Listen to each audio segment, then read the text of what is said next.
This meeting is being held in compliance with the Brown Act. SCAG offices are open for members of the public to attend and participate in person. Instructions for providing public comment have been provided in advance and are also included in the agenda packet. Members of the public participating remotely should ensure their microphone is muted when not in use. Any member of the public calling into this meeting by telephone can press *6 to mute and unmute. All telephone participants should identify themselves prior to speaking. SCAG encourages all members of the public to participate in its meetings. We are committed to holding meetings accessible to people with disabilities. For members of the public requiring ADA accommodation, please call 213-630-1410. SCAG offers free interpretation services for members of the public needing information in another language. Please call 213-236-1895.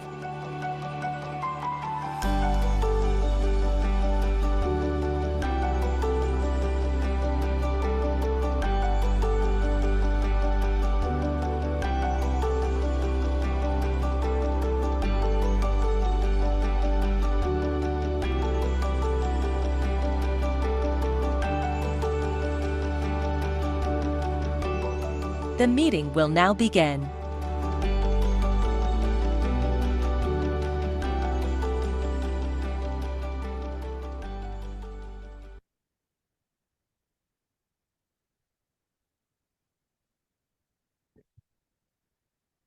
Good afternoon. I'm going to get everyone in their seats, please. Comey, do it. Do it, Comey. You know you want to. You know you want to do that. There you go. Hey, first of all, thank you for coming in. This is the first time we had since our retreat to bring everyone back together. I know I got a lot of friends call and text me saying, why are you doing this? Why are you doing this? And there's reasons behind it. And what you just had the last 15 minutes of conversation is one of those things. As an elected official, for me, I know networking and meeting with other people is very important. And this is one of the few bodies that we can get people from different counties and different cities together and talk about issues. And so you're going to notice a lot of changes with this RC meeting that we've had from the past, based on the discussions we had at our EAC retreat, of how do we get more participation by our regions, by our committees. And it's a commitment. It's a commitment for a lot of those, especially from Imperial or Ventura County or very far stretches from the IE to come to downtown LA. But I want to remind you that we signed up for this. You're representing multiple cities in many cases, or other entities that's putting their faith in you to be present once a month. This year we're going to miss a couple of dates too because of scheduling. So, but we're going to try this going forward to be in person for the regional council meetings. The other committees can still be remote. Our legislative committee and transportation committees, those type of things. If you're not on RC, you probably will do that remote. But if you are on RC, we encourage you to come here. The SCAD staff has promised to continue to feed us good food, which obviously they have because everyone's eating today. So thank you for that. And I will say I'm a data guy.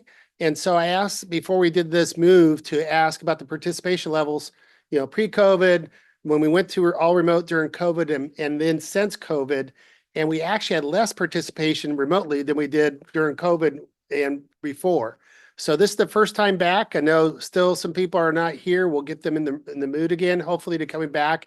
But this collaboration, is working together face to face to deliver ideas, I think is very important to us to do at least once a month. And so thank you for making the effort out here. I know we had some policy changes in the handbook too. So if you're outside the county, you want to come the night before, you're welcome to come. Right, Darren? I'm saying this correctly. This is on the agenda in a little bit under consent, but it is changing the travel policy. Previously was 75 miles or beyond to be eligible for a hotel. That's being reduced to 50, and for EAC members, anybody outside of LA County would be eligible when there's a 9 a.m. EAC meeting. I know I spent my 2 hours on the 60 and 10 getting here this morning too. But we're trying to make it so we could be here in person. That relationships to be able to talk to you. I've talked to a lot of you today, and between yourselves to get those ideas, I think it's just critical part to be in a regional organization. So again, I thank you for your efforts to be here today. And so the last 12 months, the average absentee rate was 31. Prior to that was 22. So we have data to back this up that the in-person meetings are important for that. We're also going to in-person for EAC in the morning. And we're also switching back to having the same day, which is, Alan, when you're president, I think that's the way we had it as well. In the morning versus the afternoon before. We'll crunch those committee meetings a little tighter. But another thing I wanted to change here was I want the heavy lifting to go in the committee meetings. Now, all of you are allowed to go on a committee if you like, but there's a particular subject that you are passionate about. I encourage you to go over. So we're going to start that off today. We'll hear from the committee chairs about what's going on in their committee. I remember some cases, because I was on transportation and EAC and others, that I would hear the same subject over 3 times from EAC to the other committee meeting, then regional council. And what I want us on regional council to do is do our business primarily first, get that out of the way, and then as a body, be able to dig into some of the more deep policy discussions on things if you're able to attend and you have the interest in that subject. We talked a couple meetings before about, okay, we got some feedback on the Paris Olympics. Obviously, we're having Olympics here in 4 years. That's an example of something we could do after we get our business done. So we'll take care of business. You're on RC, so if you see something on consent, you're gonna see a lot more things on consent that we normally would present in RC, but they've already been presented in one of the subcommittees. If you want to pull it, you're able to pull it. We're able to discuss it, especially if it's controversial. But if you just came from transportation, you don't want to hear the same report again in RC. That's my theory behind that necessarily. So they'll report out what happened there and those different committee meetings as we go forward. And then we're able to go into more depth policy, that different subjects that the team will bring up to us on that. Yeah, and I'm going on and on about starting officially the meeting with the pledge. Thank you, Comey. But I'm excited about this change. We'll start off with the pledge. Ray, do you mind lead us in that, please? Please join me. Ready, begin. I pledge allegiance to the flag of the United States of America and to the republic for which it stands, one nation under God, indivisible, with liberty and justice for all. Thanks, sir. Absolutely. And since we haven't fully, we still have a couple members that haven't made it today. We're going to try to make sure that everyone's present going forward, but we need to have the just cause for that. So I'm going to let Michael, Maggie lead us through that. Yeah, thank you, Mr. President. I could take that. This is Michael Maurer, legal counsel here today. And I believe if we have anyone on the screen who's here for just cause, could you please identify yourself and indicate why you're participating remotely for the record?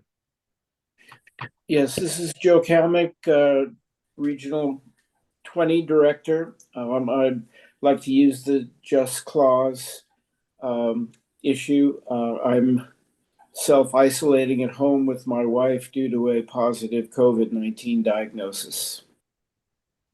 Thank you, Mayor. And we also have to identify if anyone else is in the room with you who's 18 or older. My wife, who is also isolating. Thank you. This is Kathleen Kelly, excuse me. I appreciate deeply all of the president's remarks and am thankful that I can participate remotely today for essential family care. I look forward to being with you at some future date. No one is in the immediate room with me. Thank you, Director. And then I believe we have one more. No, okay. So with those two, and I will also ask Director Kelly and Director Kalmick, if you could please leave your video on while we go through the meeting. That is a requirement under the Just Cause rule. So thank you for that. Oh, Mayor Kalmick, we just lost you. If you could keep your video on. Thank you. All right, Mr. President, that takes care of our Just Cause portion. I'll turn it back to you. Thank you very much. And sorry to get on my soap wagon before we got to the whole official process. I did want to also bring up that this year, in observance of Rosh Hashanah, the meeting of the EAC Policy Committees and Regional Council will not be held on October 3rd. So that means we have fewer meetings this fall and need to make up for time for SCAG business. To address this, we'll have revised our schedule to include EAC Policy Committee and Regional Council meeting in December, a day traditionally reserved for SCAG Annual California Economic Summit. We won't be abandoning the summit, but we're reimagining our December Regional Council meeting to incorporate the Economic Summit alongside our SCAG regular business. This meeting will feature our annual economic reporting and allow for in-depth discussion among regional council members about the analysts there. So I'm hoping that, again, that we report out the policy committee meetings. We talk about other business here. We take care of the primary. When we broke it down to EAC retreat, there is certain things we're required to do legally here at SCAG. A lot of years are heavier lifted than others. The past president, Art Brown, just went through our whole, master plan we had last year. This year is not so heavy on that, so we could take on additional roles. Today we're talking about transit recovery as one of the priorities we're still continuing on for the past administration. So we're getting depth about that. We'll have other subjects going forward, but we'll take care of the business at the RC at the beginning of the meeting. And then we'll get in depth about policy afterward for those who have to leave because you have the commitments, could do that at that time. So we're going to start off any public comments, anything not on the agenda. We've not received anything from Mr. President. Thank you. So now we'll get into our report outs from our chairs. We'll start off with David Shapiro, Community Economy and Human Development Committee. Thank you very much, Mr. President. Today, the CHD Policy Committee had three information items. The first item we had is Darren Chidze provided a SCAG 101 presentation to our new policy committee members and our current members to orient them to the organization, and he did a stellar job. We also discussed the agenda outlook for the upcoming fiscal year after our committee had already completed a survey and we had gone over it. Staff presented that to us. So for the coming year, our items that we're going to be looking at, among others, are housing, affordable housing, factory pre-built housing, emerging technology, grants, economic development, Connect Hotel 2024, REAP 2.0, and of course, everybody's favorite, RENA reform. We also had a presentation from staff on the state's RENA reform report called the California Housing Future 2040, the Regional Housing Needs Assessment. The California Department of Housing and Community Development, also known as HCD, published a report in May with recommendations to reform the RENA process. If you recall, the Regional Council approved a comment letter on the RENA reform process that was submitted to HCD in September of last year. Today, SCAG staff presented on how HCD's report compares to SCAG's recommendations and provided an overview of other topics not covered on SCAG's recommendations. For the next steps, we're all expecting there to be a lot of legislative interest for the RENA reform for the next year, and SCAG's legislative team will continue to monitor that and coordinate SCAG's responses through the SCAG Legislative Committee.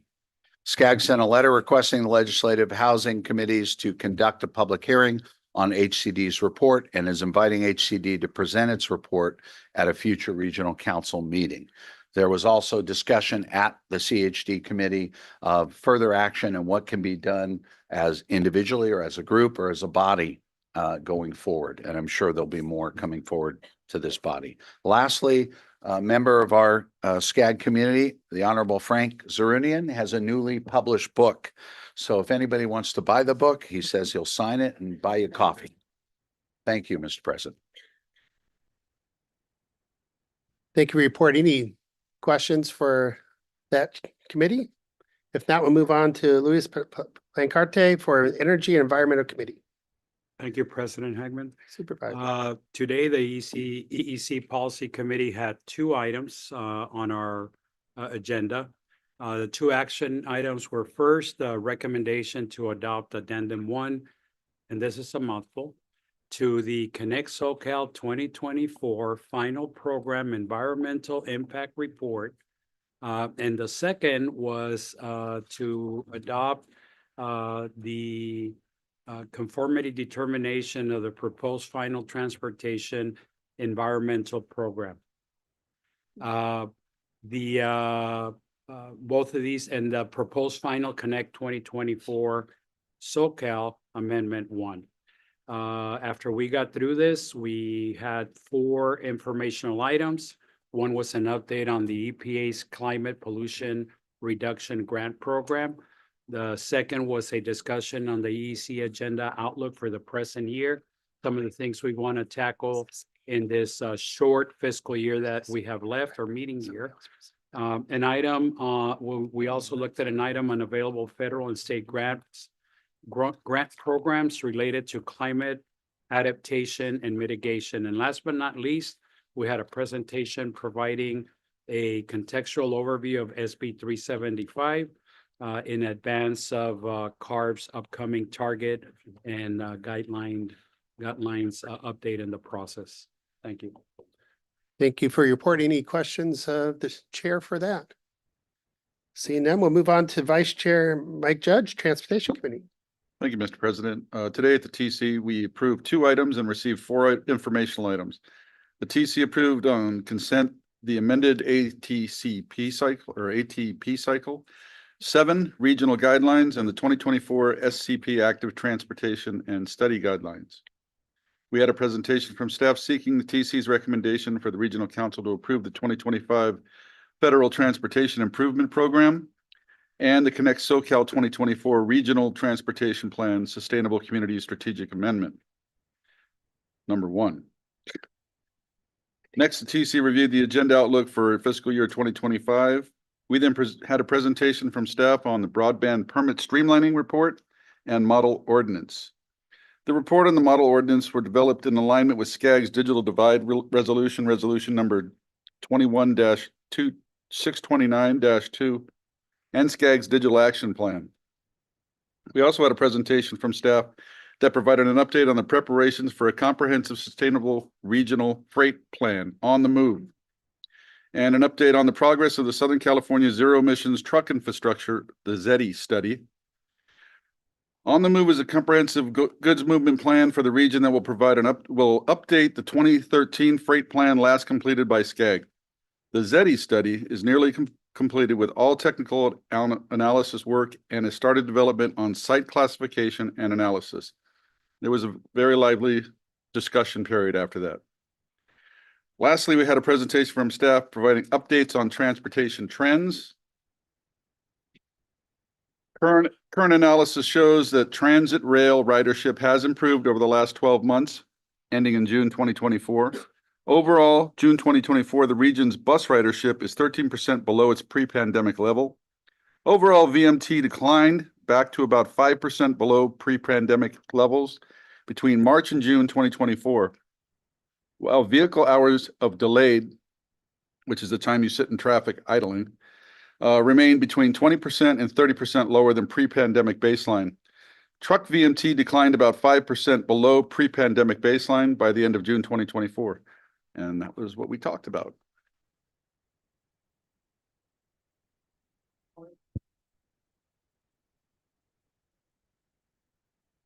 Oh, thank you.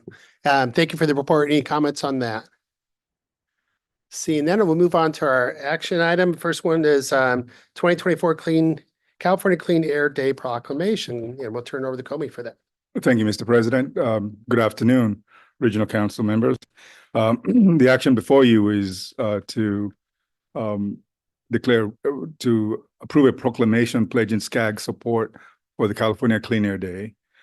This is set up for October 2nd. SCAG has always participated in the Clean Air Day. It's an opportunity to encourage individuals and organizations to do their part in cleaning the air with actions big or small.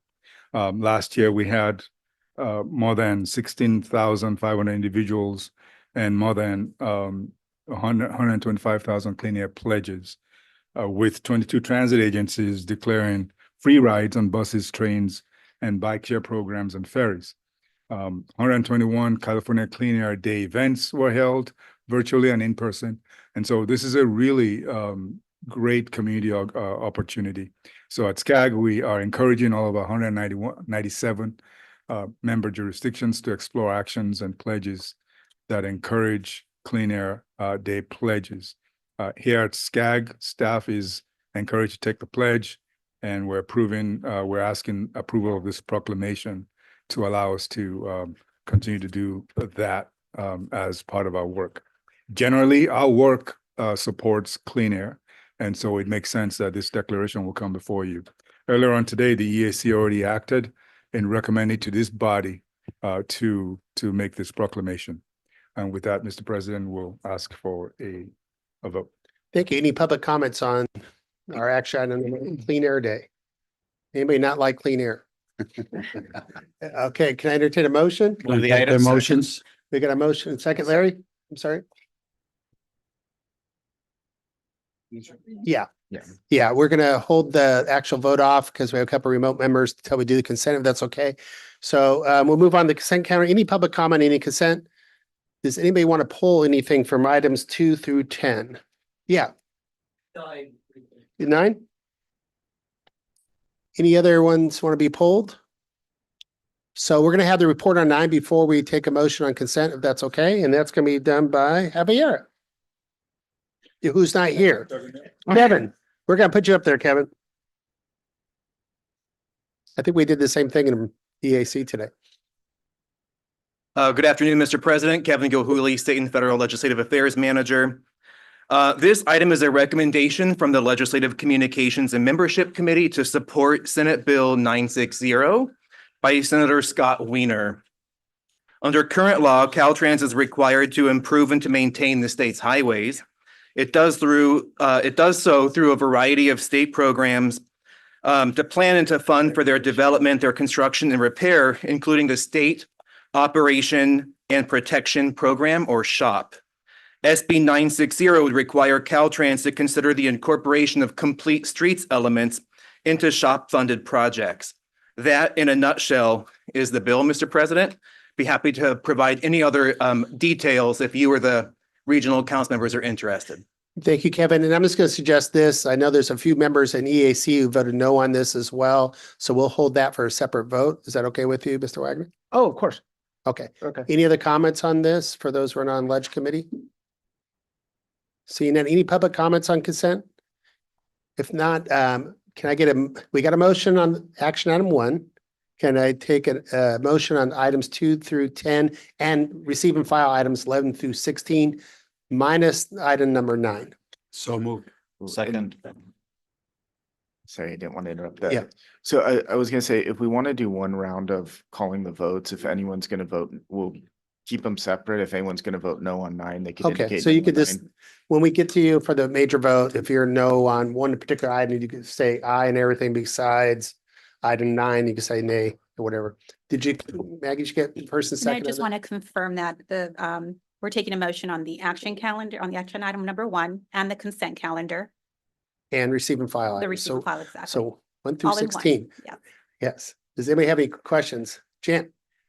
In that, Mr. Wagner and I know Ms. Putnam have comments to make on this, on number 9. I think we should have that discussion. Yeah, absolutely. I didn't want to Okay. cut anybody off. I'm just All right, saying thank for voting purposes, we'll continue on discussion if you like.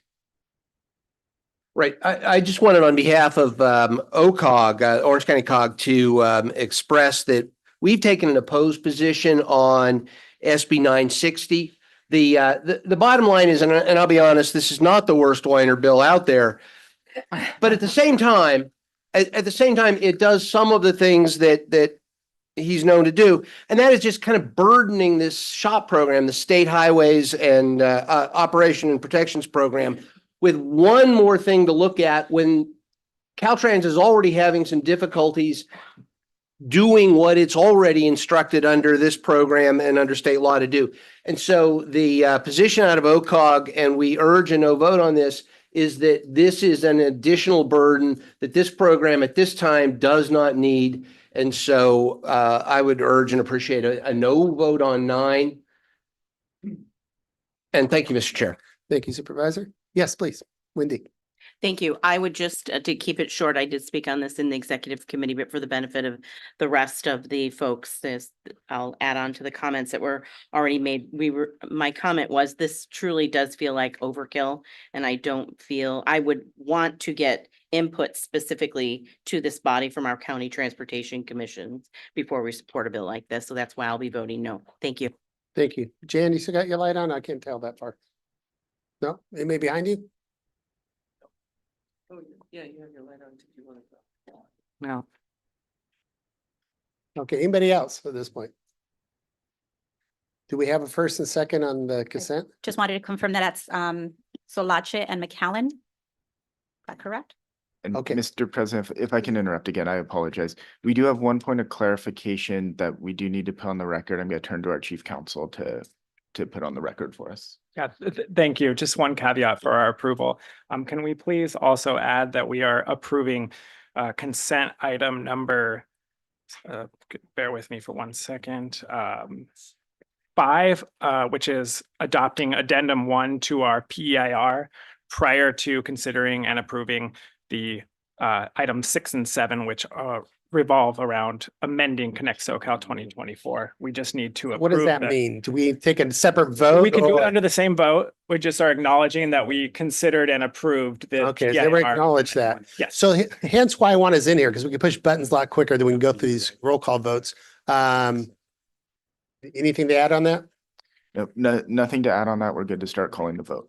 So we can't do 6 and 7 without doing 5, No, acknowledging 5. yeah, it's okay that we do the vote all together. We're putting on the record that we're considering the addendum first before we get to 6 and 7. So we're good to take a single roll call vote. And then just a reminder, if you're voting no on 9, if you're voting yes, you can just say yes. If you're voting yes and no on 9, say yes and no on 9. Or any other number for that Or matter. any other number. Yes, so we're gonna do, we have a motion second on both the action item and consent items 2 through 10, and receive and file items 11 through 16. Again, for caution, any other public or any online comments that I missed? Seeing none, Maggie, it's all you. Go for it. Thank you, Mr. President. Damon Alexander, Aye. Gary Boyer, Yes, and no on 9. noted, thank you. Art Brown, Yes, and no on 9. thank you. Wendy Bucknam, Yes, no on 9. Margaret Clark. Yes. Jenny Crosswhite, Yes. thank you. Rick Dennison, Dennison, yes. thank you. Keith Ike, Yes, and no on 9. John Gabbard, Yes, and no on 9. Mike Goodsell, Yes, and no on 9. Kurt Hagman, Hagman, aye. Jan Harnick, Yes. Laura Hernandez, Yes. Mike Judge, Yes, and no on 9. Joe Kelmick, Yes, and no on 9. Kathleen Kelly, Yes, and no on 9. Andrew Latta. Noted, thank you. Carlos Leon, Yes. Patricia Lock Dawson, Aye. Vianney Lopez, Yes. Clint Lorimore, Yes, no on 9. Steve Manos, Yes and no. Ray Marquez, Yes. Andrew Maciel, Larry McAllen, Yes, and no on 9. Lauren Meister, Yes. Marisela Nava, Yes, and no on 9. Luis Blancarte, Blancarte, yes. Gil Rebollar, Yes and yes. Rocky Rhodes, Yes, no on 9. Steve Sanchez, Yay, nay. Sue Lisaro, Great evening. Yes, and yes on 9. David Shapiro, Yes. Marty Siminoff, Yes and no on 9. Jose Luis Olache, Yes on everything. Karen Spiegel, Yes, no on 9. Donald Wagner, Yes, and no on 9. Alan Wapner, Yes, no on 9. Aquanetta Warren, Aye.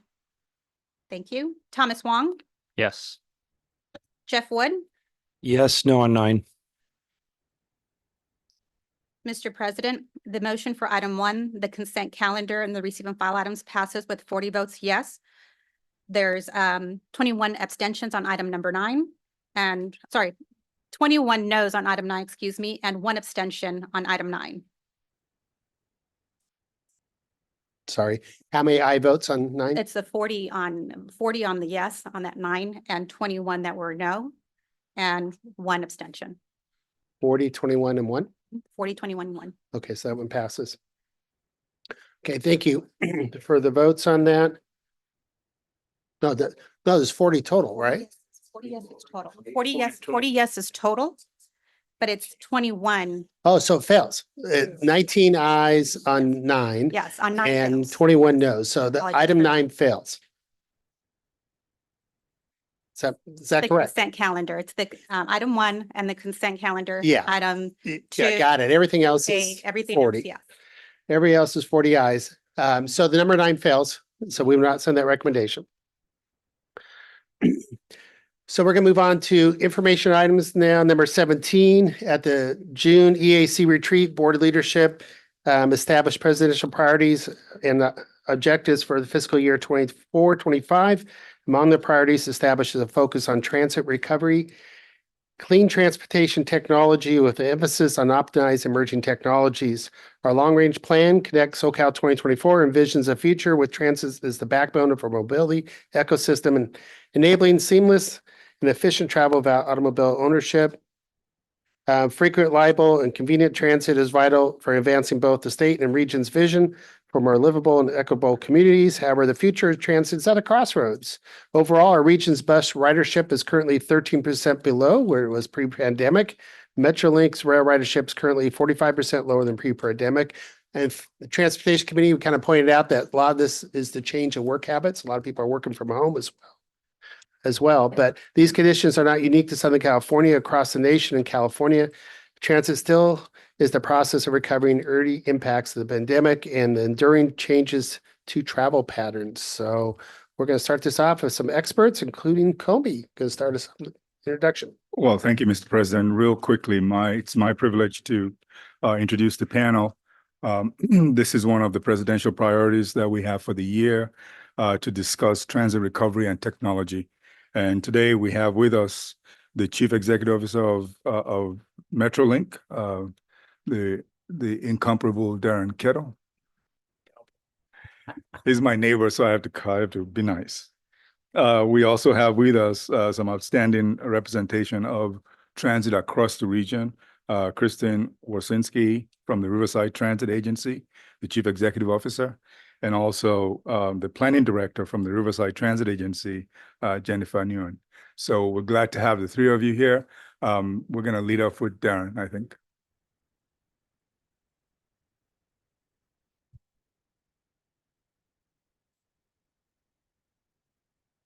Good afternoon, all. Again, President Hagman, members of the Regional Council, I'm Darren Kettle. I'm the Chief Executive Officer of Metrolink, role I've been in for about 3 years now. I'm a lifelong Southern Californian. I still live in Ventura County. I call it home. So I'm not just the CEO. I'm also a regular rider of Metrolink. I experience what all of our customers experience on a daily basis. And our customers know who I am. That both is a blessing and a curse. But it has been an exciting time to be in this role. I have a number of my own board members of the Metrolink board that are participating here at the SCAG Regional Council, my own chair, Larry McCallan, as well as a number of other board members that are part of a transformative time at Metrolink. And we've had to make sure that this is a transformative time. I'm going to go through a quick presentation here. I know that there's an intent to make sure there's Q&A. So just a little bit about Metrolink so you have a familiarity about who we are. I mean, most of us have spent most of our lives here in Southern California, or much of our lives in Southern California. This is Metrolink today. Very, very different from where we started in 1992. We serve 6 counties. We have 7 lines. We have 545 miles of service that we offer in Southern California. That makes us the 3rd largest passenger rail system in the United States. We are up to 67 stations, and this last little bit is something I'm going to build on here in a moment. We are right now operating about 142 trains a day. It is very much focused on what we have been. I'll call it old school, all about the commuter. Because people, 3.5, 4 years ago, up until then, people got in their train ride. They took their trip 5 days a week, came into Los Angeles or other work centers, got back in on their train, and away they went. Well, March 15th or so of 2020, that changed for all of us. And we modified our service levels because people were all of a sudden working from home. And we are still transitioning from that phase, but we've seen some progress. So part of this is just giving you a flavor of the nature of the region that we serve. We have 5 5-member counties that support us. Of my chair's county, San Bernardino, Riverside County, Orange County, Los Angeles County, and my home county of Ventura. If I find the right button, we'll advance. There we are. So as we were leading into this conversation, there's been this question about how is ridership going? You know, when we hit the pandemic, we saw an immediate drop off. We were at about 10% of pre-pandemic riders. We were at about 40,000 daily trips. We dropped very, very quickly down to about 4,000 daily trips. Generally essential workers, so people that still needed transit and needed long distance transit that Metrolink serves. This is where we've been over the last few years. You can see that we've made some good progress in the last 3.5 as we've worked our way out of the pandemic. But it's still fundamentally different than where we were 4 years ago. Today, most recently, we've in our last fiscal year, you can see our number at just about 6.3 million trips. We topped out in the pandemic prior to the pandemic at about 10,000 daily boardings. Some good news, you know, we've been talking about the Olympics and LA 28 and all of those exciting things and the fact that we're breaking records. Yesterday, we broke a record. We broke a record post-pandemic of 22,000 daily boardings. That was the biggest number we have had since prior to the pandemic of regular fare-paying days. So we're seeing this progress, but it's not been because of necessarily workforce coming back to their offices. We're still dealing very much with a hybrid work environment. So it's going to be a fact of life for us that we are going to have to recognize we can't keep doing business the way we have been doing business. And the Metrolink board and our member agencies have said, we get that, and we're going to have to change our business model. We've gone 39 consecutive months of growth in ridership. And again, our ridership numbers based on the last fiscal year was about 52% from where we were pre-pandemic. Now, it was mentioned that transit has been struggling across the country, and this graph explains a little bit about what our sister agencies are doing, the commuter rail sector in the United States. So VRE, Virginia Railway Express, that's Washington, D.C. They're still struggling at 37% of pre-pandemic riders. Not a big surprise given the fact that in Washington, D.C., a lot of people still have not gone back to an office. Caltrain is our sister agency in Northern California that connected the finance area of San Francisco and the Silicon Valley. Again, many of that workforce who used to work in those communities now work in Boise or Bozeman or pick your place because they're able to work remotely. So you can see where we are. We are neck and neck with Metra. That is our sister agency in Chicago. Now, they have a far higher baseline number than we do at Metrolink, but you can see how we compare and I like to say compete with some of our sister agencies. The large numbers are generally the Northeast corridor, the New Yorks, the Philadelphias, those communities that have historically had better rail transit, accepted rail transit than what we have had west of on the western coast of the United States. MBTA is Boston, and the reason why Boston has done such a great job in these last few years is because they've already adapted to what we consider the new normal of changing our business model away from just being about commuters. So the Metrolink board and our member agencies this last year have made a full commitment on changing our business model, and we call it Metrolink Reimagined. We can't keep being what I called your grandfather's Metrolink. We have to move away from being a railroad that only served commuters, but how do we capture new markets?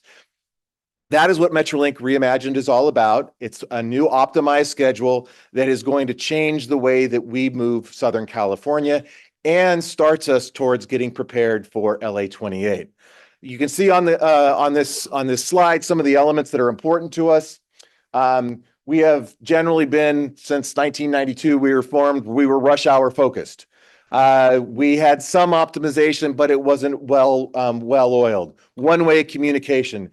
We're looking at now what are called pulse schedules, more frequent trains throughout the day, better technology to take advantage of those opportunities, improved fare programs to recognize the importance of equity in our system.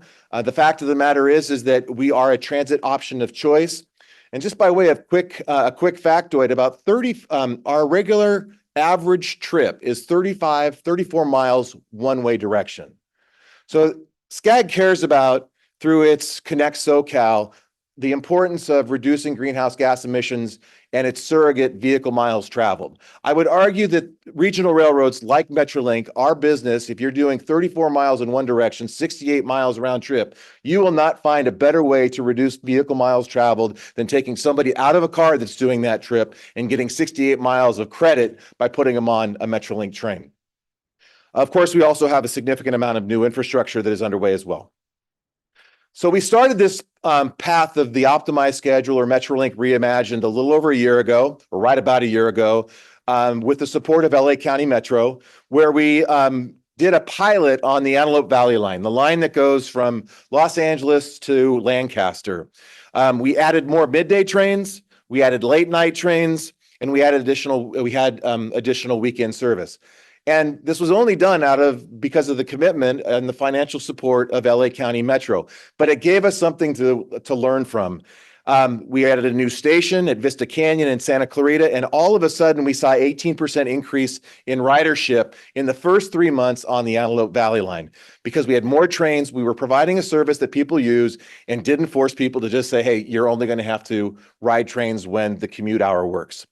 So that expansion on Antelope Valley, the Antelope Valley line, was that proof point to shift from being a commuter railroad to shifting to this regional rail approach. Well, what does that mean?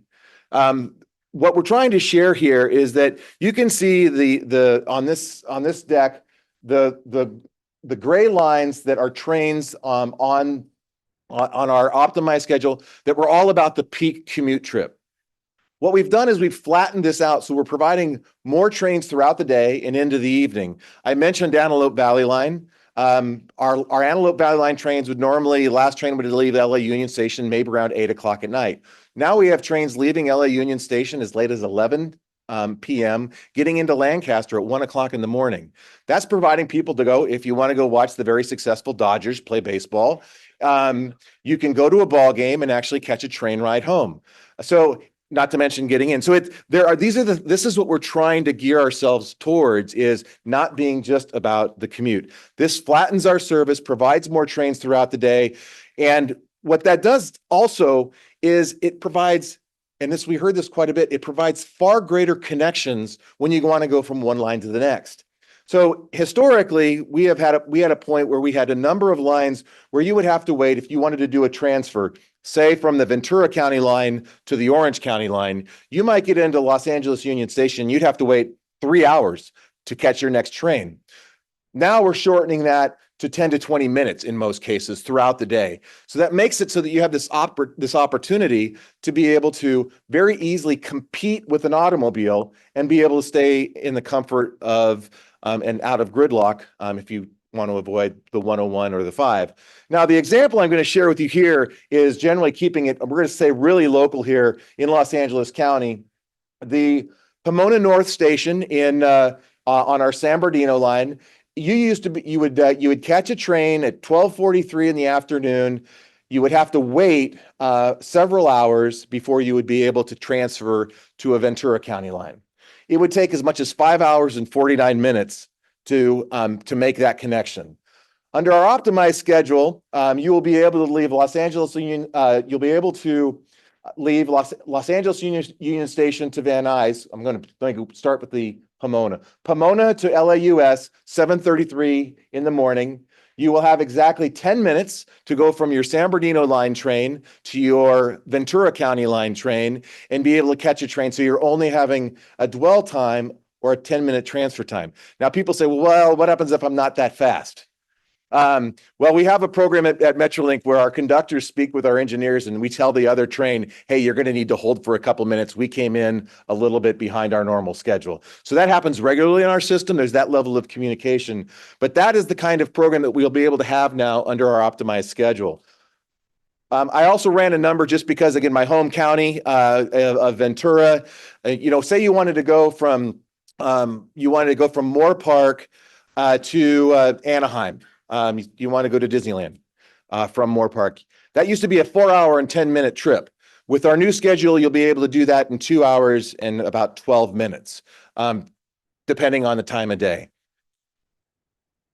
That competes with the car every minute. So those are the types of things that our agency is trying to get to as it relates to making our system work better. This is the biggest change that Metrolink has made since its creation, which was, again, as a commuter railroad. This is the very first phase. It's going to be that new schedule that you'll see and it'll be released. We implement it on October 21st of this year.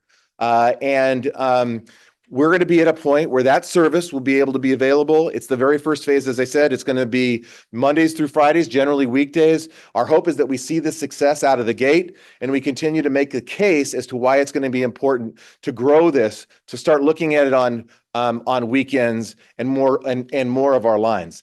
The big beneficiaries will be our riders. We've heard most frequently, what keeps you from riding the train? You don't run trains at the time I need them. Well, we're going to change that with this Metrolink Reimagine. Mr. President, Comey, that will conclude my remarks. I'm happy to take questions now or if at another time. Thank you. Why don't we hold the questions and allow CEO Wasinski to present, and then we'll come back to questions from the board for that. Thanks, Daryl.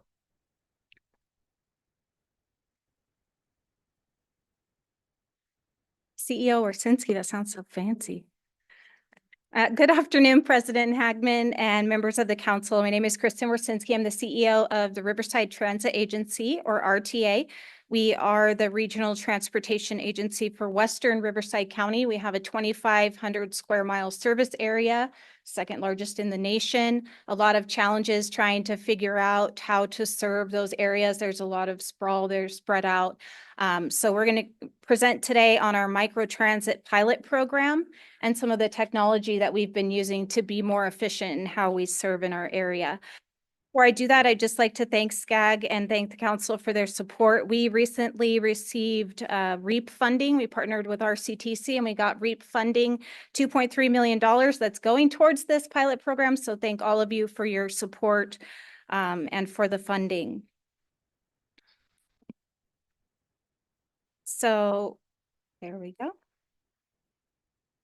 In October of 2020, we are coming out of the pandemic, and as was mentioned, our ridership had plummeted as well. We were down 80% at one point. We have a lot of students, specifically college students that ride, and a lot of the colleges stuck to a more hybrid or virtual program. In fact, some of them are still doing a lot of virtual classes. So that's been a challenge for us. But coming out of the pandemic, October of 2020, we commissioned a study to look at our network and try to figure out how we can be more efficient, how we can clean up some of the areas where just over time we have routes that were duplicative and we're running on top of each other. So we did a study, and one of the major suggestions to come out of that was to serve the Hemet and San Jacinto Valley with some micro transit. Micro transit, if you're not familiar, it's kind of like Uber and Lyft for public transportation. So basically, if you all remember, Uber and Lyft showed up on the scene, public transit panicked. UCLA did studies. We all went, oh my gosh, our ridership's going to leave. It didn't, but we also adjusted. We learned how to be on demand. We learned that people want to call a car or a bus or whatever it might be, you know, and have it come when they want it to come. So microtransit is one of the things, one of the really good things that came out of that. We did look at pre-pandemic numbers as well. We didn't want to pull any service that was Lifeline service, and we didn't want to pull any service that was doing really well before the pandemic. The last thing we wanted to do was take something away where maybe people just hadn't gotten back yet. So we looked at both and basically came up with a plan to remove 3 of the routes, truncate or shorten 3 of the routes, and then add a new Route 44 circulator.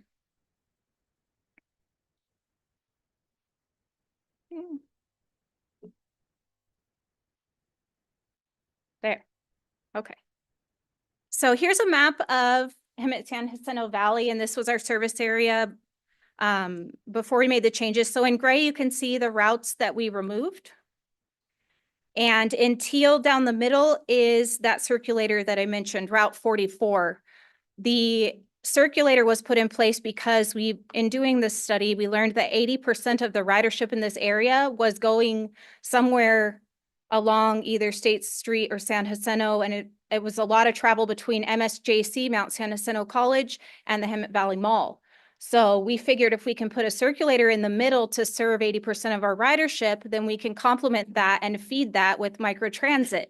Microtransit tends to be more expensive if you're using it in areas where you have high demand.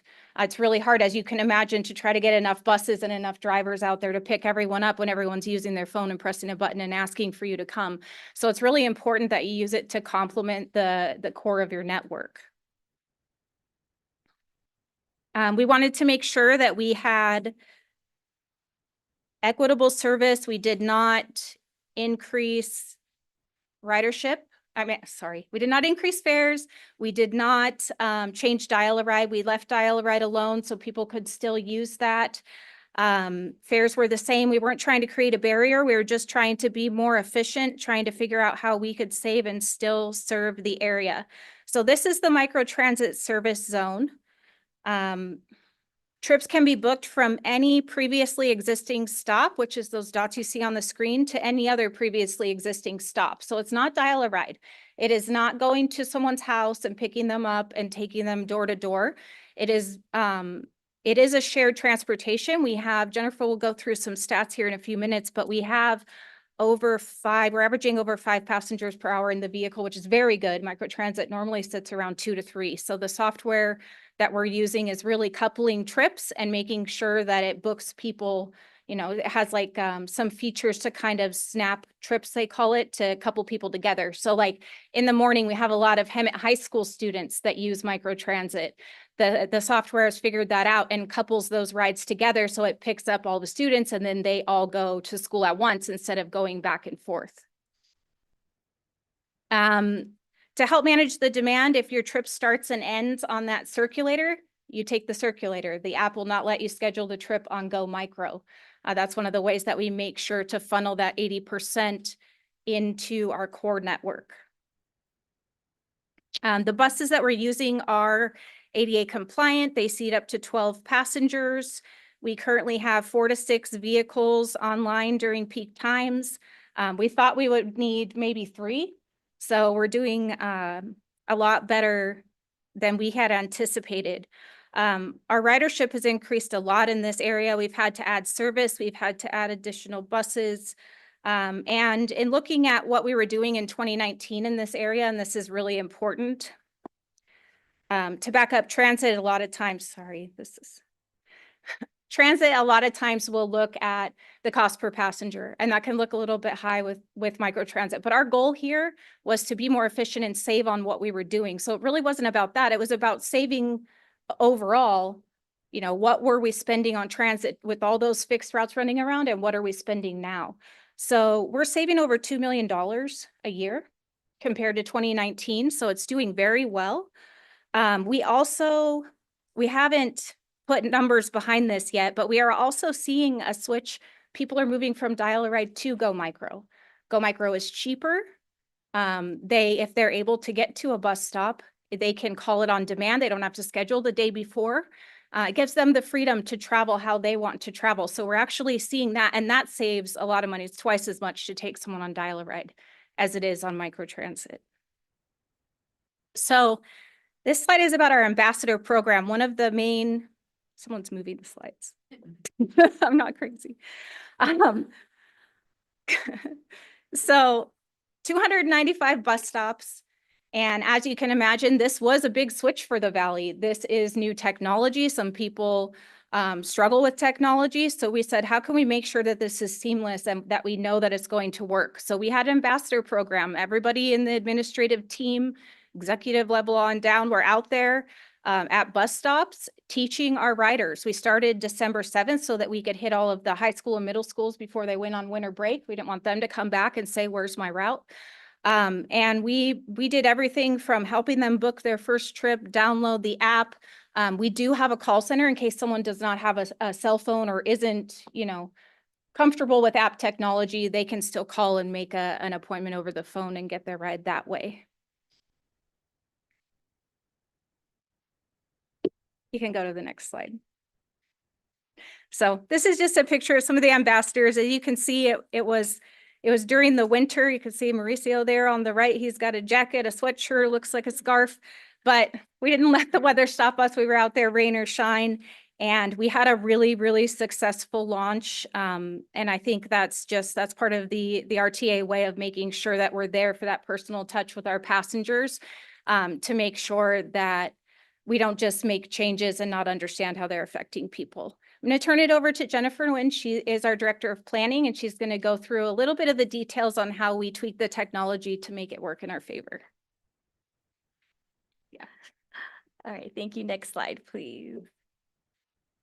Good afternoon, members of the council. To really help our riders learn how to utilize this new type of service, we kicked it off early, about 3 weeks early. So the pilot ran from December 19th through January 7th, and during that time, Go Micro rides were free. So our ambassadors were out on the streets at major bus stops, encouraging our rides like, hey, don't take that fixed route. Let's download the app together. Let's book a ride and let's go and Go Micro. And really our intent behind that was to get them comfortable, get them to have the app ahead of time, use it, have the confidence that they need to ride with Go Micro when those routes did go away. And so those routes officially truncated and ran away in the beginning of January, on January 8th. So I think this really leads into the ridership levels that we're going to be talking about on the next slide, please.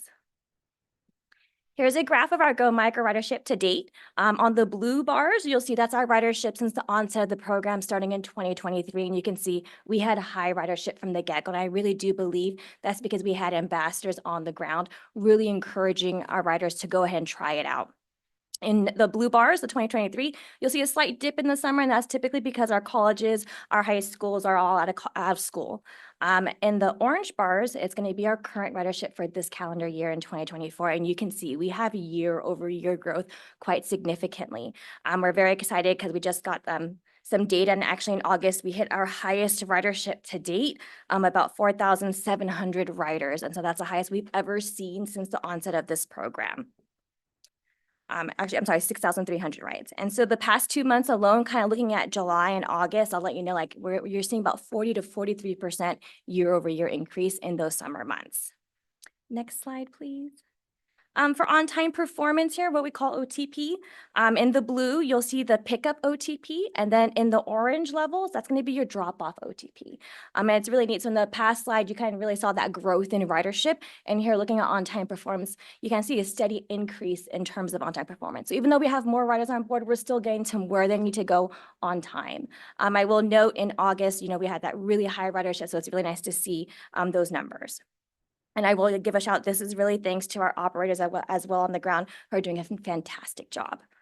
Next slide, please. PVH, this is going to be passengers per vehicle hour, which Kristen mentioned a little bit earlier. In blue, you have the passengers per vehicle hour from 2023. And again, in the orange bars, you'll see in 2024. And again, you see those year-over-year increases. And part of the reason why even month over month, you'll see increases, we were tweaking the system. For the whole first year of its operations, we were analyzing it every day, monitoring it, saying what changes can we make to really improve that efficiency?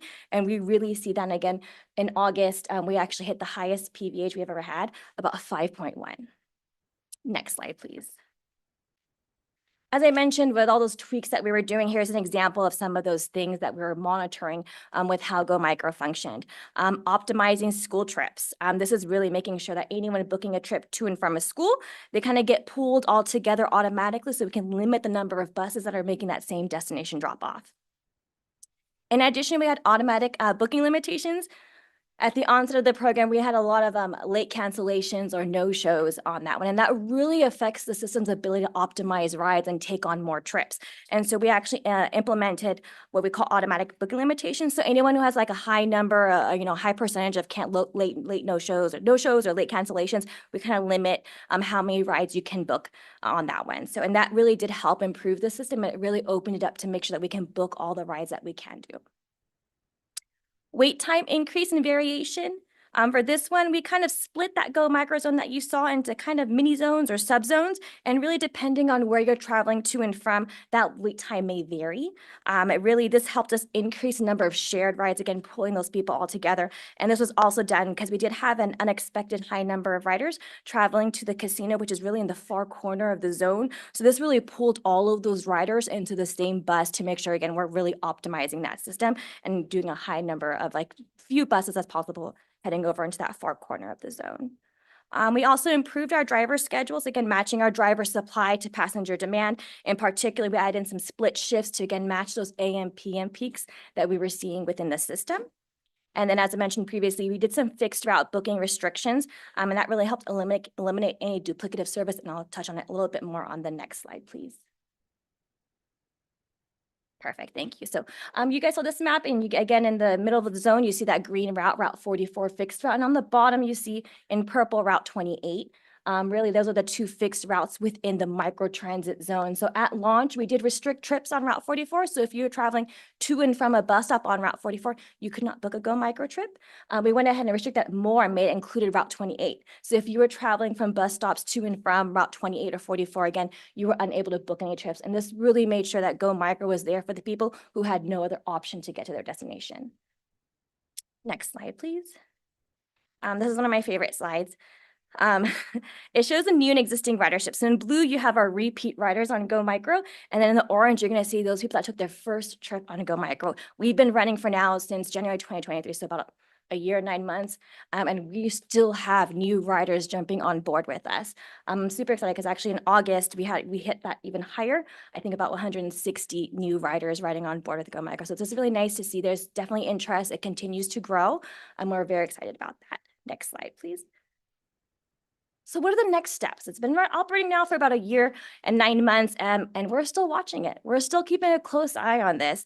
We're going to continue to work with RideCo. They're the software provider, again, to always look at ways, other new technology we can use to really optimize this service. We're also monitoring weekend ridership. We're seeing some slight growth in that as well. So kind of looking at should we, keep an eye on that, making sure we're getting people where they need to go in a timely manner. One of my other goals is to really get our Go Micro stops onto Google Maps. Because Go Micro is on demand and there's no set schedule tied to that, that's what Google needs to have the bus stop show. So working really closely with Google to see what we can do to modify that and make sure those Go Micro stops still do show up when you're searching.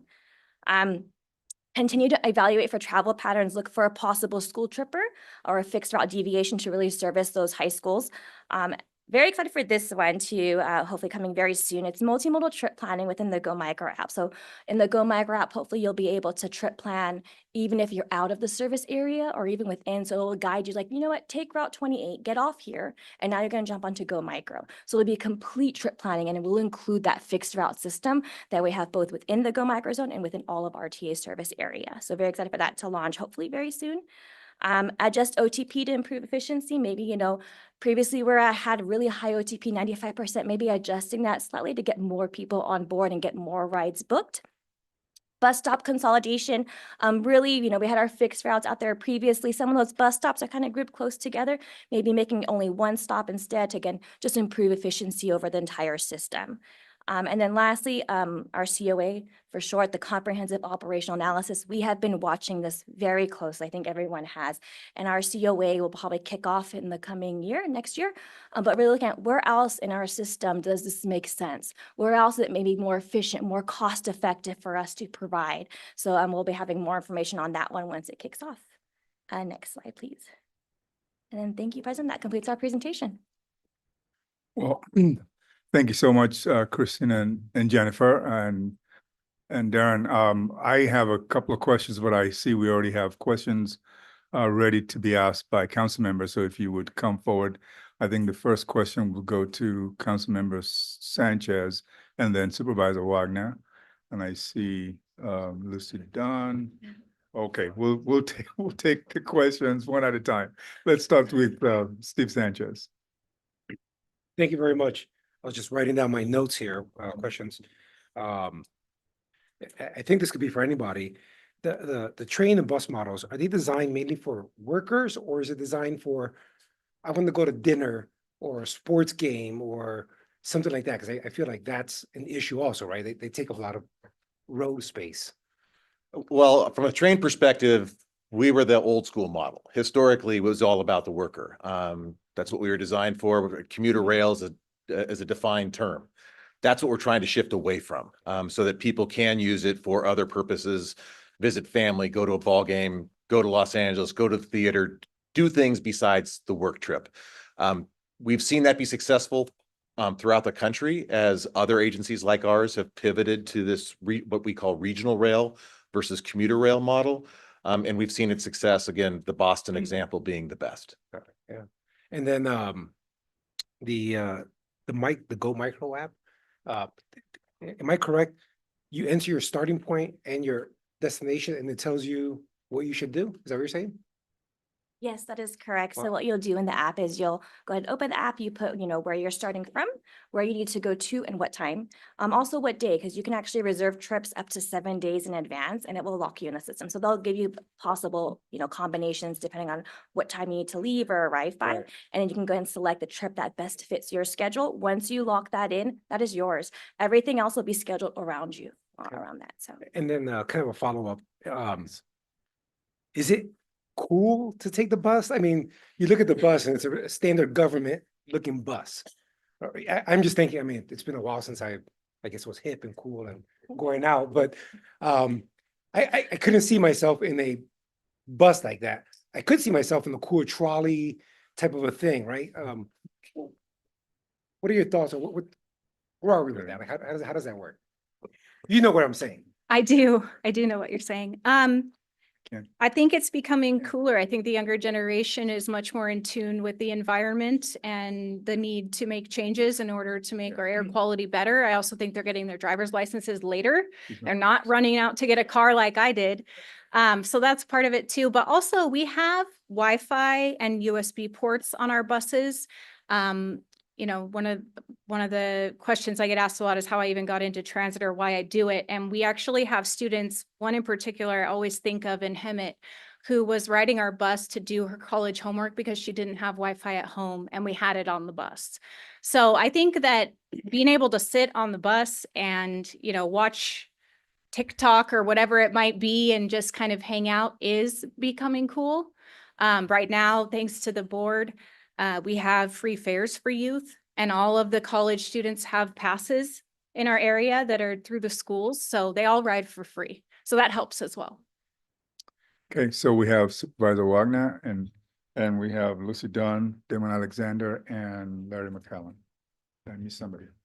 Thank you. As somebody who's never cool, no matter where he is or what he's doing, I am not in Mr. Sanchez's league, and we'll follow that up.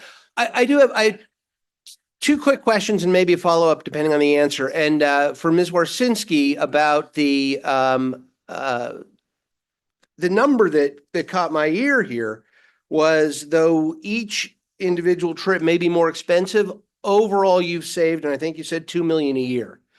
That's good work for government. I appreciate it. Is there a way to scale this up, or other agencies, like I sit on the board of OCTA, might want to take a look at this, or is this proprietary to you guys? How do we, if it's such a great thing and it sounds good and saves money, how do we expand it? That's a great question. So, Not a cool question. okay, it's a cool question. Great. You're very cool.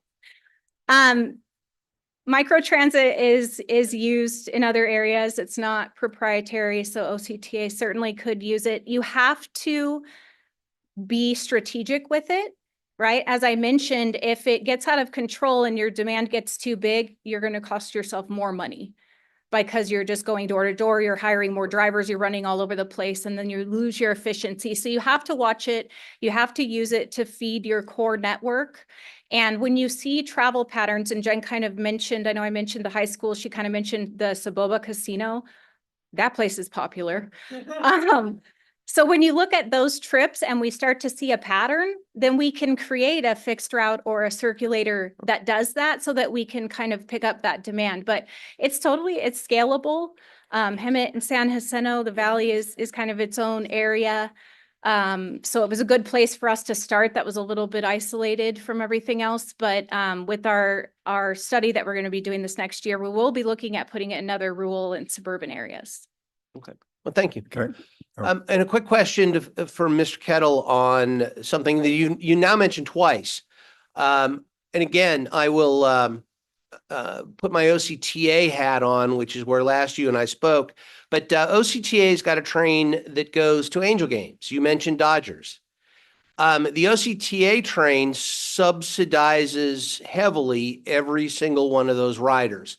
And I'm wondering whether the Metrolink trains are subsidizing the Dodger riders specifically for the game, not just because they're usual passengers and they get subsidized, but specifically for the game.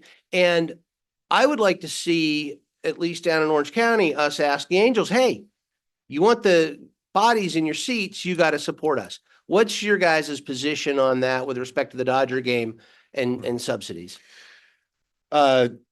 Director Wagner, we look at this from a perspective of, we work really closely with our member agency, of course, in this case of OCTA. They have definitely supported making sure that the Angels Express is a success.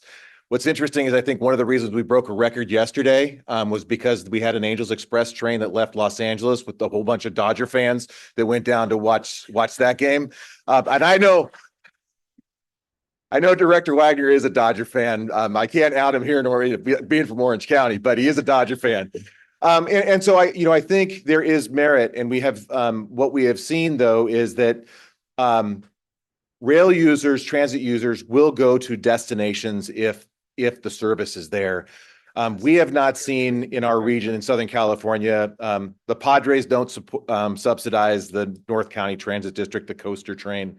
I haven't seen it anywhere else in our system. Generally speaking, where we get success is if we run good service and we fill trains, it reduces the subsidy that's going to be required.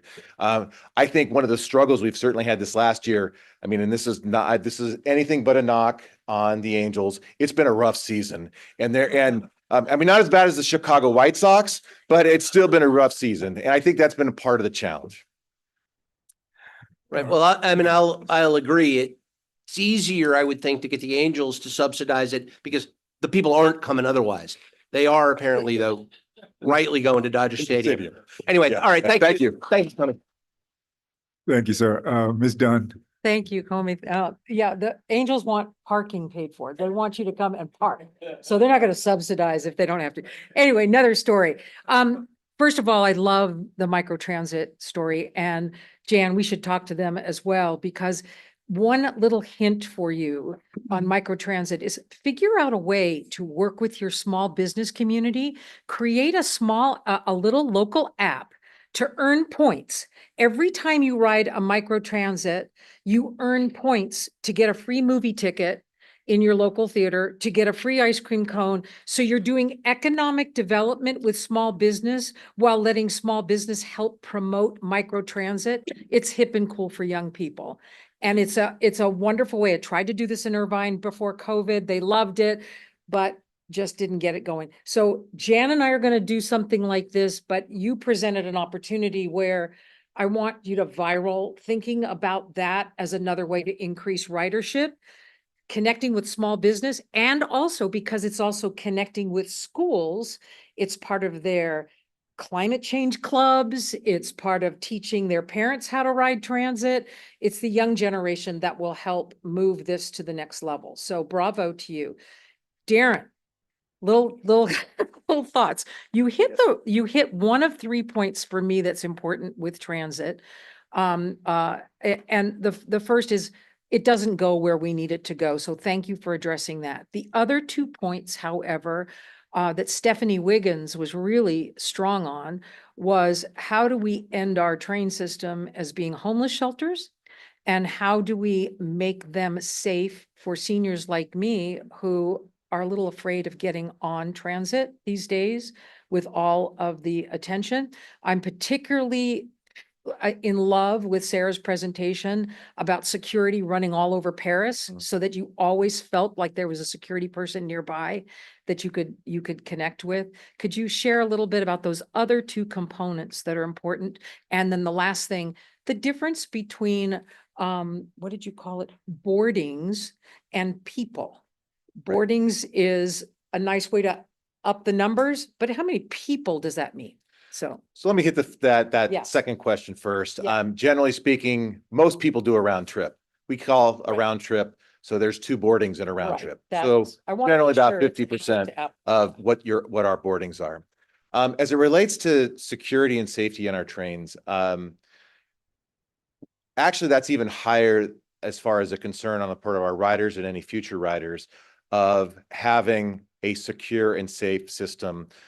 Even more so than trains that go where I need them to go and when I need them to go. So our governing board has taken safety security extremely seriously. You check with our passengers. I'm not going to say that we're going to get all A+ marks, but when you get on a Metrolink train, it's recognized as being a safe, clean environment. We struggle just generally across the board with public transit because there is a lot of media reporting about some of the things that aren't going well in the nature of safety and security. And I've heard it as the CEO of Metrolink. Sometimes there's some confusion between my agency and LA Metro. And certainly LA Metro's had some real struggles over the course of the last couple of years coming out of the pandemic.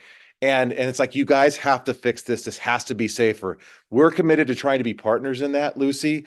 But it is not an easy undertaking. I will give props to Metro making a lot of progress from where we were a couple of years ago when I was boarding these trains, but we have a long way to go. It is super important that we deal with that safety security component. thank you. I would encourage you and be happy to help in any way to bump that up so that the next presentation, you can demonstrate where you're having success here with folks on trains or whatever. Thank you for that.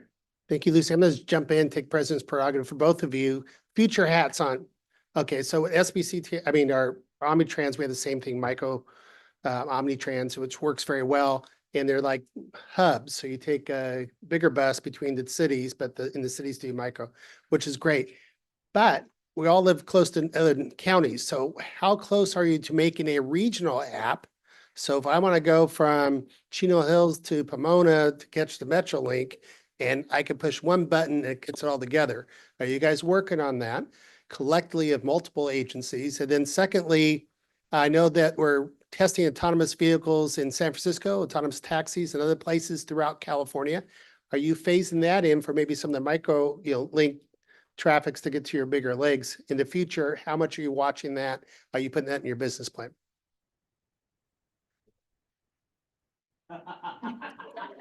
No one wants that question, President Hagman. So I think one of the things that we know about Southern California is we have this sort of loose confederacy of transit systems. We all like to do our own things. We all have our own apps. We all have our own programs. And one of the things that was mentioned earlier is the Google Transit. And that becomes a great tool for being able to do much of what you're asking. It's not perfect by any means, and it doesn't necessarily always capture I think the micro transit elements, is not an area that I can speak to, but we do know how Google Transit can connect people from a neighborhood transit system to a Metrolink train. We see it all the time. I use it. So it is available out there, but I think that next level is how does Google Transit recognize micro transit to either neighborhood systems, fixed route systems, or certainly larger fixed route rail systems like Metrolink or light rail lines in Los Angeles. But our transit folks. I would definitely encourage all the transit agencies to try to work together toward that common app. Yeah, thank you, President. That is a great question. And Jennifer touched on it a little bit with the micro transit. Right now, we're trying to figure out, working with Google, on how to make sure that all of the bus stops show. They want it, their system is set up on the back end to want you to have schedules, and micro transit is not scheduled. So they're struggling a little bit, but we're hoping to find a way that we can do that. The RideCo app is also getting pretty close to doing that, where when you go in to Go Micro and you book your trip, it'll tell you how to get, from the bus to the commuter link to the train or whatever it might be. As far as autonomous vehicles go, I wish that Mayor Dawson hadn't left, but our board just approved a partnership with the city of Riverside. They are moving a company called Omeo that makes autonomous shuttles to their city. And we were able to work with our union, and they are open to it. And so we will be doing the pilot program for that. So we'll be running 3 shuttles. There will be a safety operator on all of them. They go 25 miles per hour. They aren't the fully autonomous ones that make all the decisions. They go on what they call a virtual track. So it's like a streetcar, but you can't see the track. It's, it's in the clouds. But it will follow that exact path. And we're really excited to launch that. We're hoping that we can get our union members and the public comfortable with it so that we can use it as a tool to feed our system. I think there is a little bit of fear of the technology, a little bit of fear of losing jobs, but those aren't our intention, and we're really excited to launch the program, hopefully in January. Okay, we have 4 more folks that want to ask questions. We're going to ask that make your questions brief. Mr. Alexander is next. And after that, Mr. McCollum. Hi, Damon Alexander, City of San Bernardino. Darren, are your trains all diesel still? Yes, all Metrolink trains are diesel. 40 of them are what's called Tier 4, so they're the cleanest burning diesel locomotives in the country. And then just to add to that benefit, we also operate off of renewable, non-petroleum diesel. So we're not operating petroleum fuel. So that's the way we're set up. Yes. So San Bernardino just got the ZEMU. Are you familiar with the ZEMU? I'm very familiar with the ZEMU. We're going to be running it. You're going to be running it? We're going to be operating it. Yes, we are. Well, great, because I'm from San Bernardino, as you know, I'm from San Bernardino. So I want all y'all trains to be ZEMU. I know that's not cool, but it's cool. Yeah. All right. Zero's cool. Right. Zero's cool. Zero's cool? Zero's cool. So what are you guys looking at of getting to zero? How are you guys getting there? Because you mentioned GHG.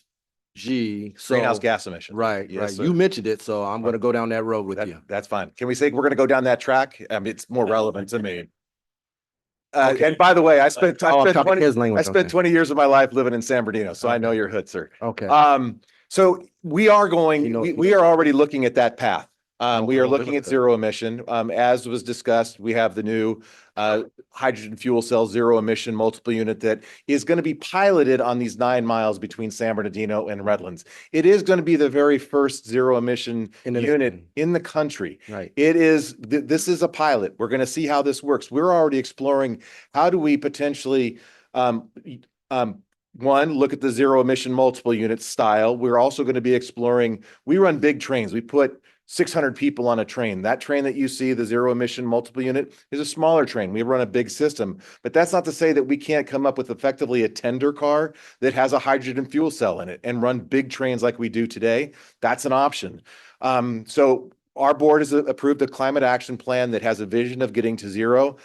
The challenge right now is it flat out, other than those multiple units, the technology just doesn't exist. And absent having a market, you're not going to find manufacturers in the United States that can comply with Buy America that will build them. I think the Zemu, built by Stadler right now, again, that Zemu was built in Switzerland, not Right. here in the US. Right. I think that's going to be a great test case for all of us to determine, okay, is this the right technology? How does it work? Where do we tweak it so that we can then implement it throughout the rest of California and the country? There are more on order by the state of California. So this is our opportunity to test something. We just also have a plan that we needed to do what we could to reduce emissions now. And those tier 4 locomotives operating on renewable diesel is our best way to tackle that challenge. Let's keep moving. We're running out of time here. Mr. McCollum. Thank you very much. Darren, you, in answering that question, you also didn't mention the fact that we've got a Carl Boyer grant to look at zero emission transportation locomotives, both battery electric as well as hydrogen fuel cell. And that's one of the things that we will be doing, working. I wanted to save that for you, Mr. Chair. I wanted you to have. Thank you. I didn't want to steal all of my chair's thunder, so thank you, sir. Thanks for bringing that up. The other thing you didn't mention in talking about the new schedule is that we're going to be going to a clock face schedule. Would you like to say a few words about that? Real quickly. Yes, sir. Thanks, Comey. And thank you, Mr. Chair. All we're going to be doing with our new schedules, it's going to be much more intuitive. Right now, our schedules can land on 13 after the hour, 47 after the hour. Most of our trains will be operating. If you're going to get on in San Bernardino, it's going to be 10 after the hour, 10 after the hour, 10 after the hour. So it's much more intuitive for the user. That's the whole idea, to make it simpler for people to understand. And if you want to go to the Dodger game, you can take Metrolink train to Union Station and get on a Metro bus that's free all the way up to the stadium without taking a car. All right, Mr. Leon. Thank you. I'll be very brief. I don't know if it was brought up already. If it was, I apologize, but I would note that the Anaheim team did beat the Dodgers yesterday. So I just wanted to put that on the record. I don't get a chance to say that too often this season, so I wanted to take the opportunity.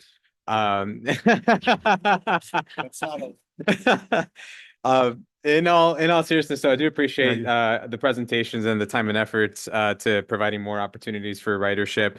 I might be going off topic a little bit, and if I am, you all can cut me off. But I was curious, are there any concerns? I know someone brought up homelessness in the trains. Are there any concerns, or have you encountered any homeless encampments on your tracks, and how have you kind of dealt with that situation? And maybe that's a whole other hour, 2-hour presentation, but Comey will cut me off. The short answer is yes, we've had to deal with homeless encampments on our rights of way.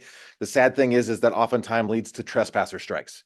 If we didn't have to deal with that, which is one of our greatest areas of where we have delay, 3 hours if we have a fatality of a trespasser strike. We do everything we can to reduce the number of homeless encampments on the right of way for that very reason. We have support from LA Sheriff and all local jurisdictions to do what we can to remove homeless encampments just as quickly as possible in the interest of trying to protect the right of way. I appreciate that. If maybe I'd love to have a follow-up conversation with you to learn a little bit more about what you're doing. Thank you. Okay, last comment will be from Mr. Ward. Thank you. Just Real a quick. question. Thank you. On the reimagining, I was really, actually, thank you for both presentations. One of the things I think for the trains and for public transportation, safe, convenient, and accessible. And I'm just wondering, I'm actually was looking at a conference in Oceanside, and I put it in, and there was too many questions, and I gave up. I got to decide what station. I don't know if it's 24 hours. Do I park a car? You know, if it's 30 minutes to go to Fullerton from Lakewood or downtown or Anaheim, you know what I mean? So I think more information on how to get there. Is it overnight? What happens when I get to Oceanside? I need to go to the hotel. I think that would be, as you look at that, maybe look at from the first time, look at our visitors over the next 4 years. We're going to have so many people coming, and our cities will be the hub for those parking lots, our malls. It was too many questions that I gave up, and it's too bad.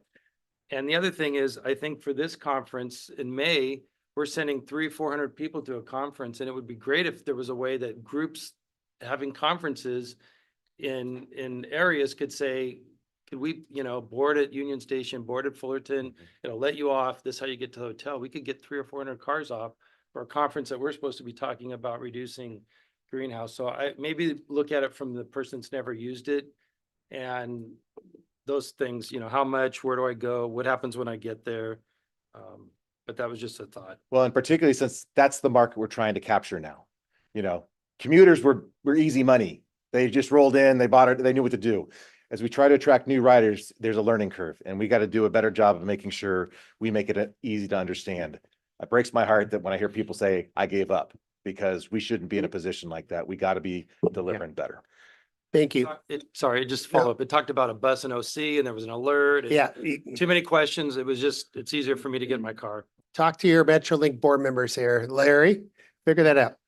We're going to turn to public comments real quick. We got to get you out of here. Marcia McLean.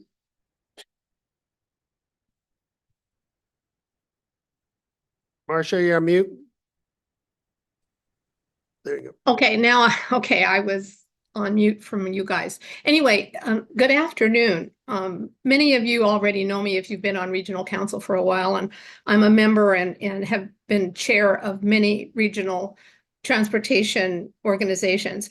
And I have been advocating for over 20 years, saying that the opportunity exists to increase ridership.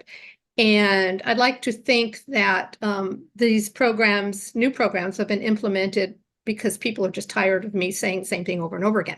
So CEO Kettle, I want to thank you so much. Darren, we met at the Vista Canyon Metrolink station grand opening.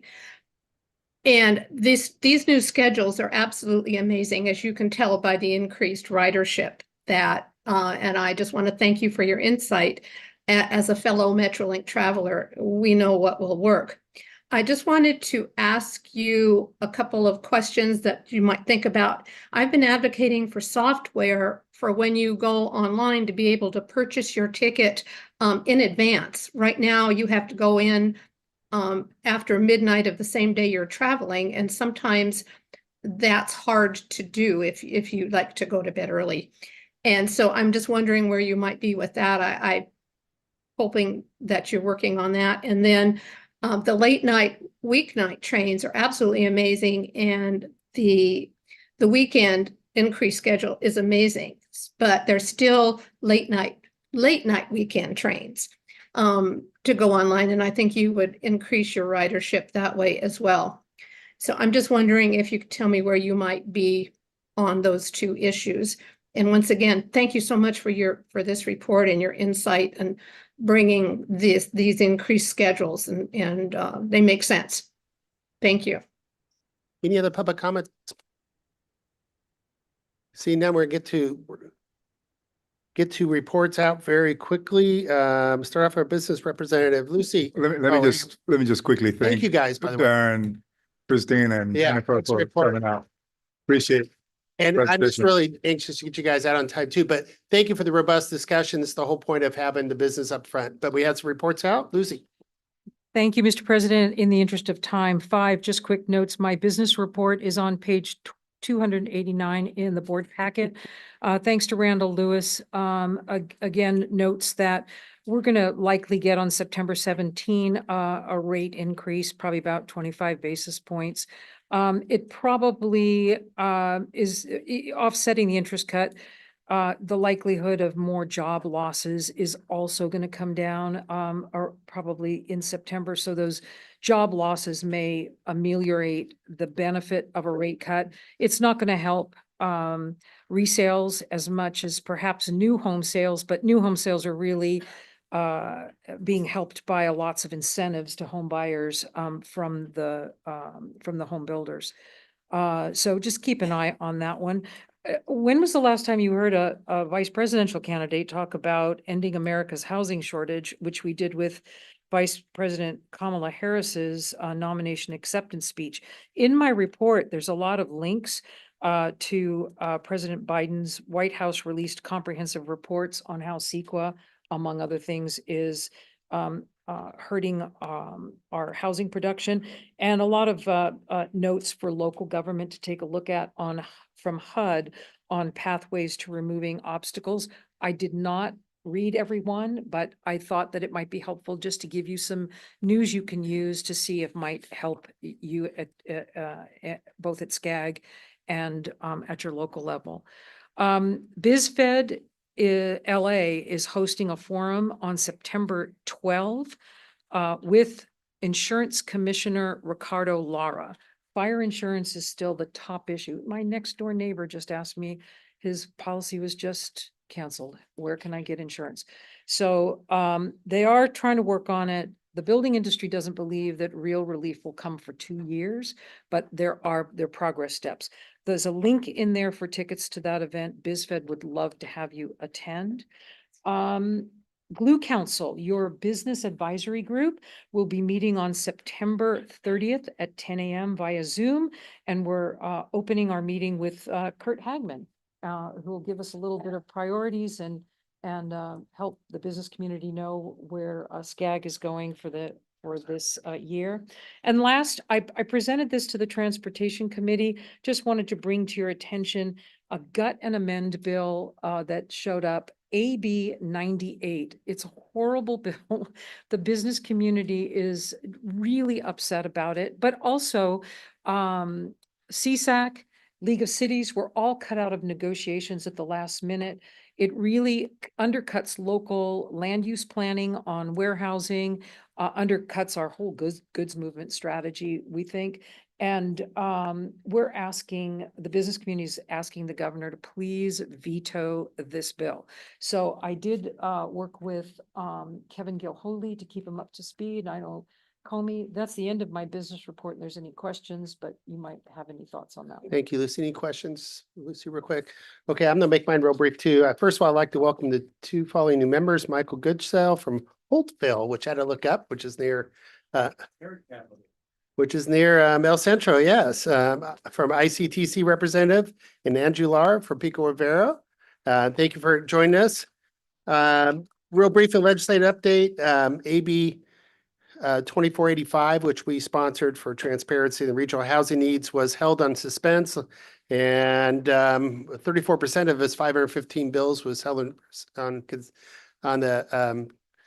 that in that committee, including one of my own local bills. That's very sad. You get no votes. The entire process, they don't get a vote on to get it out of the suspense file. But huge thanks to everyone who attended the legislative trips this year. Kevin, you and team did a great job, Javier. We did get a lot of good wins. We just didn't get them all this year, but we'll continue to do that. Last Friday, I think it was last Friday, I attended the Ventura County Mobile Tour with our Second Vice President, Ray Marquez, and a few other members here. We got a great tour of Port Hueneme, and they're strategic part of the bringing goods and vehicles into Southern California and the Western United States. So it's a great tour. We had a great ceremony for Carmen. We had to do a little ceremony for her with doves flying with a ship in the background with the name Carmen on it, which is they came in that morning, which was interesting. The next EAC meeting will be November 7th. And Comey, it's on to you. Oh, all right, real quickly, earlier on today, reported out on the update on the EPA issues that we were having. Needless to say, the issue has been resolved amicably, such that we don't have the threat of highway sanctions. And on top of that, we were able to also secure a US EPA grant for the region, the largest ever grant from the EPA of $500 million came to the region from the Climate Pollution Reduction Grant Program in the IRA law. Out of that, SCAG is going to be able to use $50 million of that to invest in the last mile freight program that this council has had to deal with over the last 4 years. And so we're looking forward to expanding that program to be effective. We also discussed this morning about the Paris observation tour. We had the opportunity to be included in the observation tour to go observe behind the scenes of the Paris Olympics, knowing that the 2028 Olympics will be here in Los Angeles and our region. And so we're staging for that. There's more to come. I know there are many questions about what are we doing about it.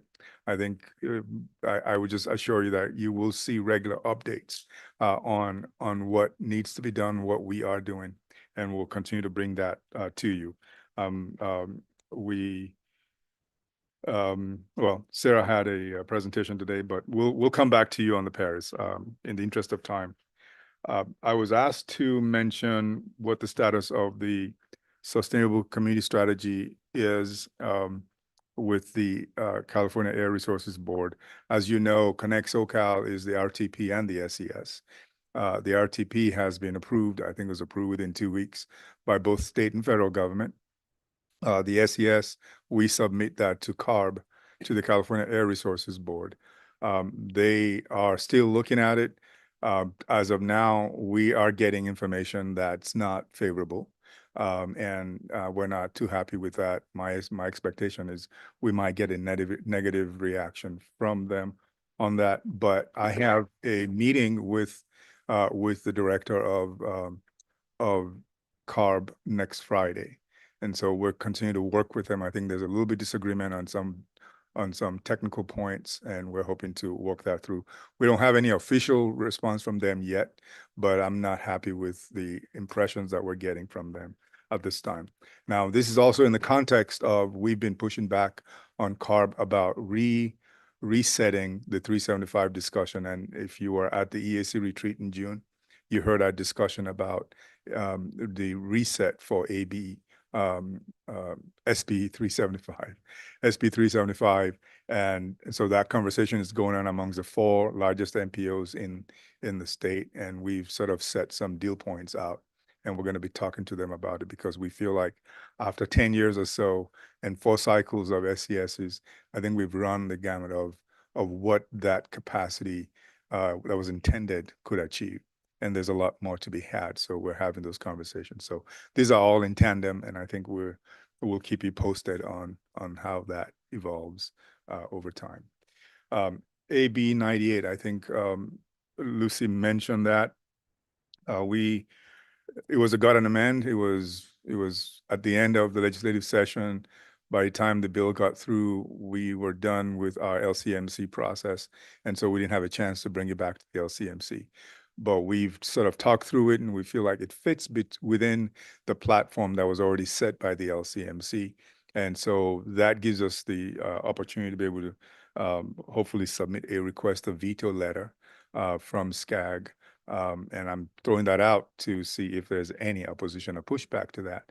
But we feel like that fits within the platform that the LCMC had already set. And so that's where we are with that. I don't know if that answers your question, Lucy. And with that, I'll be glad to take any questions. Seeing none, thank you all for coming. It's a great, robust discussion about transit. I'm sorry, do we have something? Dr. Yes, Sauer? please. Oh, is there a section for announcement that we missed? Sure.